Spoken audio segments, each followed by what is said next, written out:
It is one of the most painful and confusing experiences a person can go through.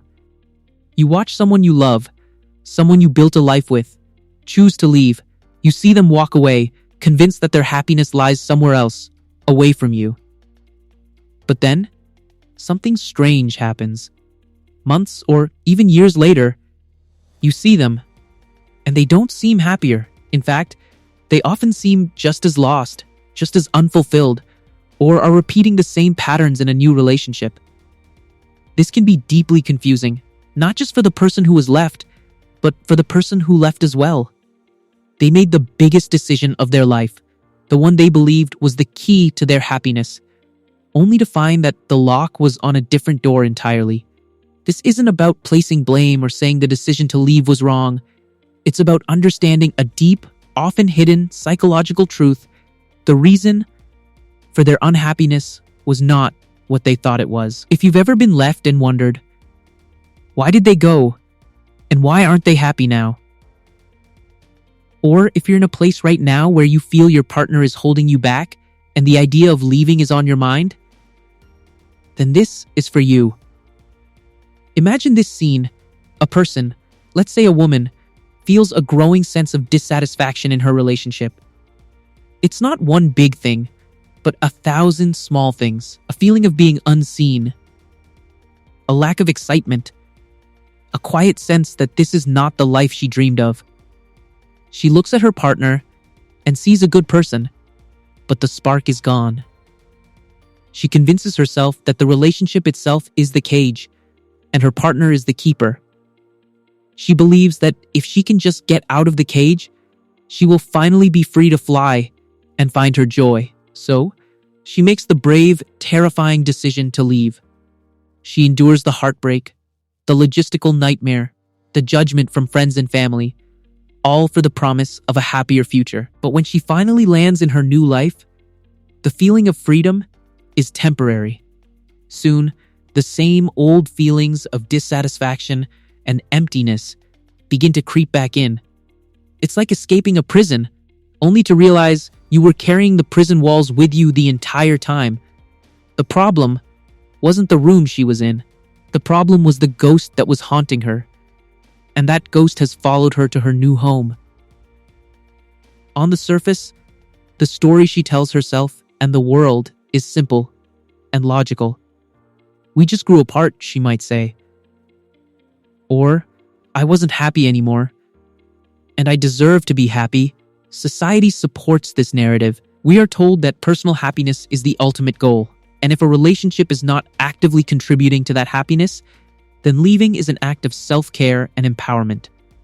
Friends and family rally around her, praising her courage for choosing herself. The official story is that the relationship was the source of the unhappiness, and ending it was the necessary solution. It's a clean, straightforward explanation that places the problem outside of herself. It allows her to be the hero of her own story, the one who bravely escaped a situation that was holding her back. This narrative is comforting because it's simple. It provides a clear villain, the relationship, and a clear path to victory, leaving it. But the truth is rarely that simple, because here is the principle that is so often misunderstood.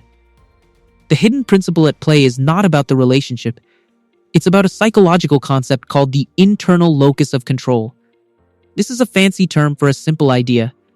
Do you believe your happiness is created by external things? Your partner? Your job? Your circumstances? Or is it created by your internal world, your mindset, your choices, your self-perception? Many people, without even realizing it, operate from an external locus of control. They believe, if only I had a different partner, I would be happy. Or if only I had a different job, I would feel fulfilled. They see happiness as a destination they need to get to. As the renowned psychiatrist Dr. Irvin D. Yalom explains, we often mistakenly believe that a rescuer or a perfect situation will save us from our own internal struggles. He points out that true contentment comes from confronting our own inner world, not from changing the external one. When someone leaves a relationship believing their partner is the sole source of their unhappiness, they are often making a profound mistake. They are trying to solve an internal problem with an external solution. They have misdiagnosed the illness, and therefore, the cure is bound to fail. But the most tragic part isn't just that leaving doesn't work, it's that it often makes the underlying problem even worse. This is the downward spiral that can be so difficult to watch and even harder to experience. When a person makes a huge, life-altering decision like ending a long-term relationship, there is an enormous psychological investment. They have told themselves, their friends, and their family that this is the path to their happiness.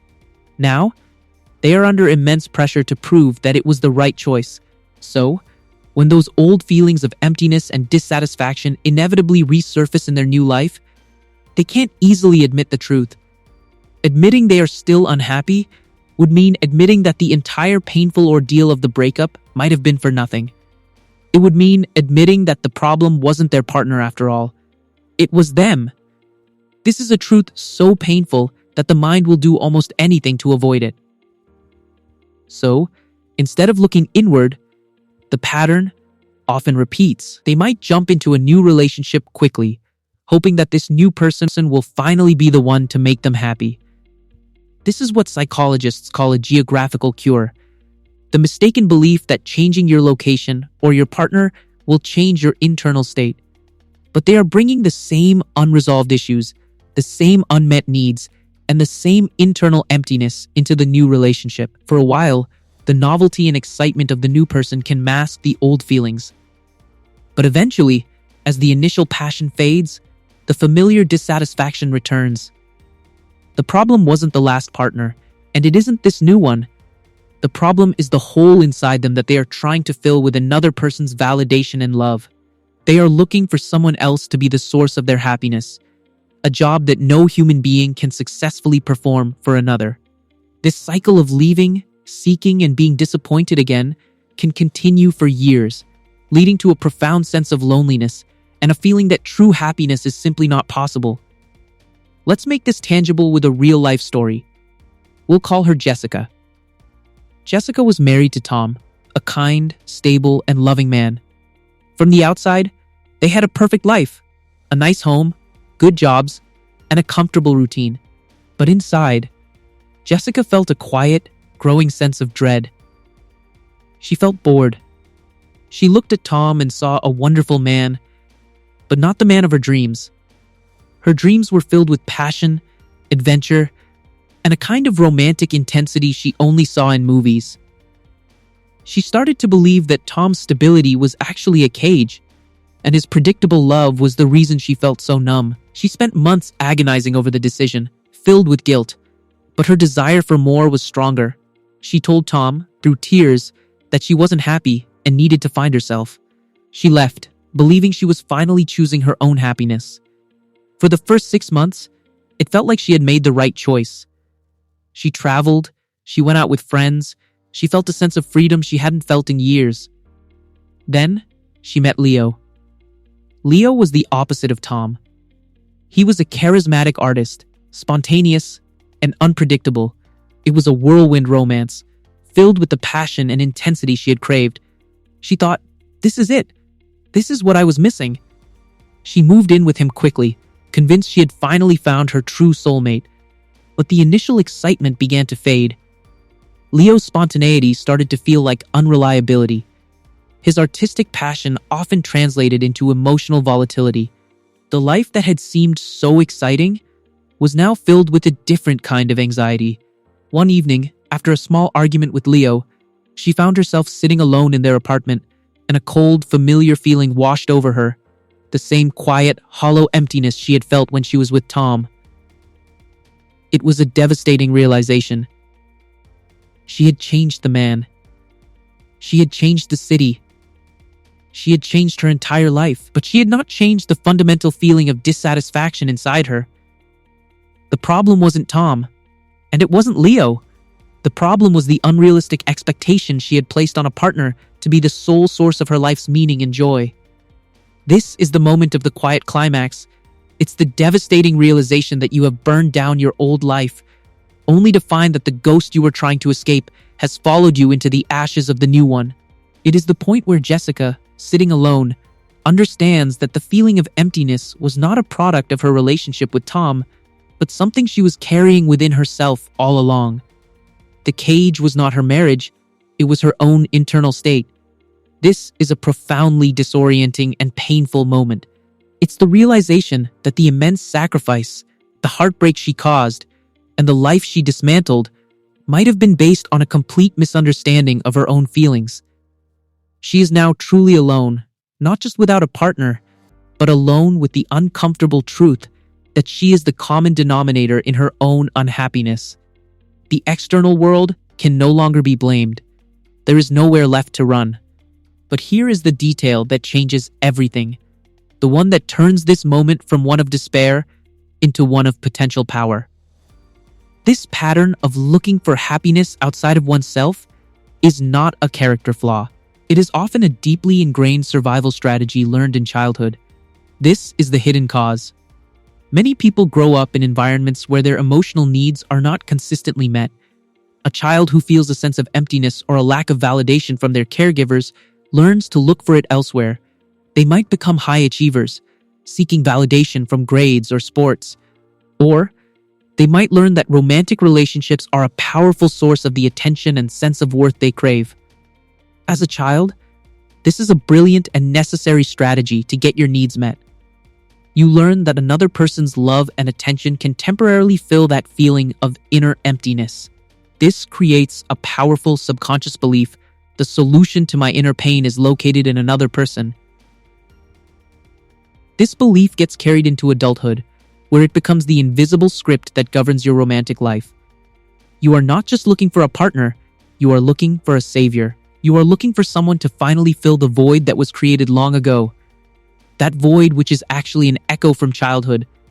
The feeling that you are not enough on your own, or that you need something external to feel complete. When you understand this, you can see that the decision to leave a good relationship is often not a rejection of the partner, but a desperate, misguided attempt to escape an old, internal pain. This is the long-term impact of that childhood script. It sets you up for a lifetime of disappointment. You enter relationships with an impossible expectation that your partner will be the source of your self-worth, your happiness, and your sense of purpose. In the beginning, during the honeymoon phase, it can feel like it's working.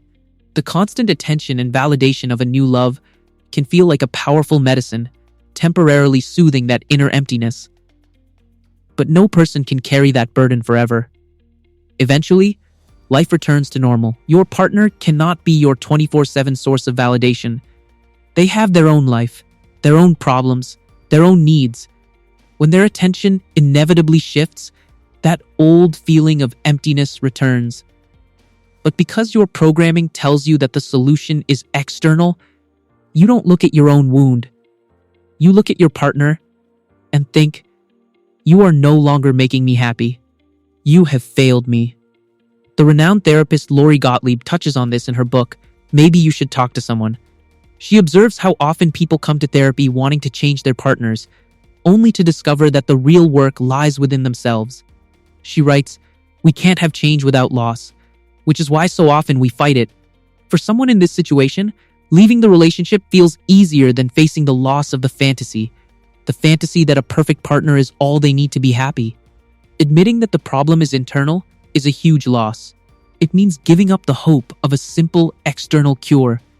It means accepting that they are responsible for their own happiness. This is a terrifying responsibility, and it is one that their entire life's programming has taught them to avoid.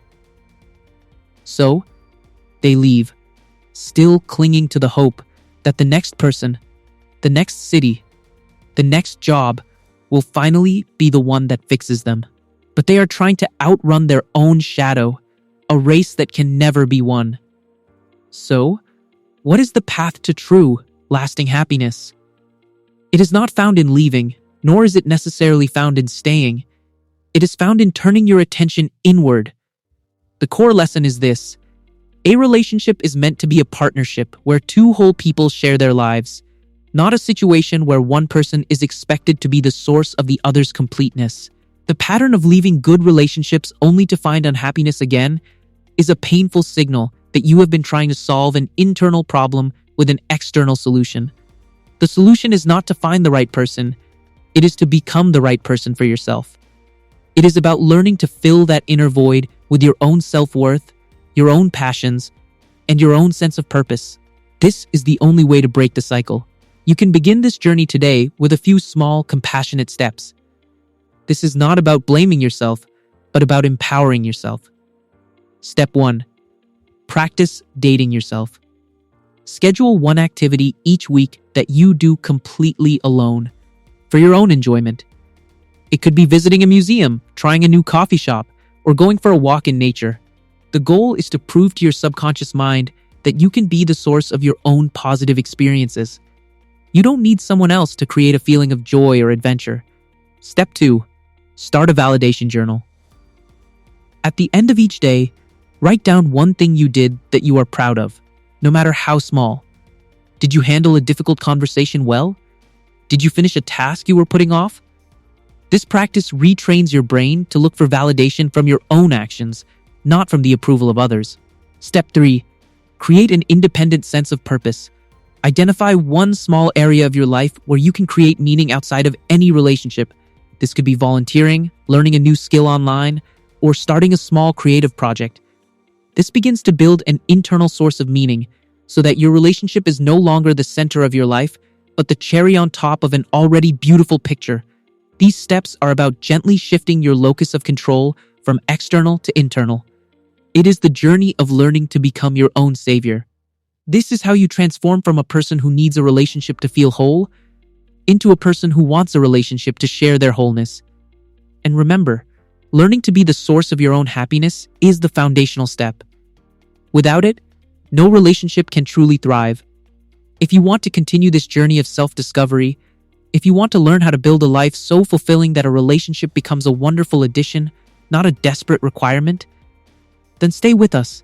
Subscribe so you can join us for the next part, where we will explore how to find your purpose when you feel completely lost.